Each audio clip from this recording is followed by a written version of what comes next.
আমাদের এখন বলার সময় আসছে যে এই দেশে যদি লেনিনবাদ, মাওবাদ, আওয়ামীবাদ, বিভিন্ন মতবাদের চিন্তা যদি আলোচনায় আসতে পারে, তারা যদি নিজস্বতা রেখে, নিজস্ব চিন্তা রেখে যদি রাজনীতি করতে পারে, তো যদি কেউ খেলাফতবাদী থাকে, কেউ যদি খেলাফতবাদী থাকে, সে তার রাজনীতি কেন করতে পারবে না? অনেকে বলবে যে এই খেলাফতবাদীরা তো গণতান্ত্রিক না। আচ্ছা, মাওবাদীরা কি গণতান্ত্রিক? কিংবা লেনিনবাদীরা? তাদের তো এই গণতান্ত্রিক সিস্টেমের না। তো তারা যদি তাদের বক্তব্য রাখতে পারে, আমি যদি খেলাফতবাদী হই অথবা অন্য কেউ হয়, সে কেন রাখতে পারবে না? এই রাষ্ট্র কাঠামোর মধ্যে আমাদের এখন প্রকাশ্য বলার সময় আসছে, আমি এই ধরনের রাষ্ট্র চাই। তুমি চাও না, তুমি তোমারটা বলো, আমি আমারটা বলবো। আমার কথায় তুমি বাধা দেওয়ার কি?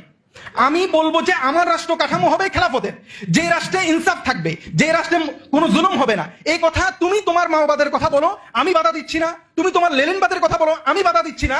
আমার খেলাফতবাদের কথায় তুমি বাধা দিতে পারবে না।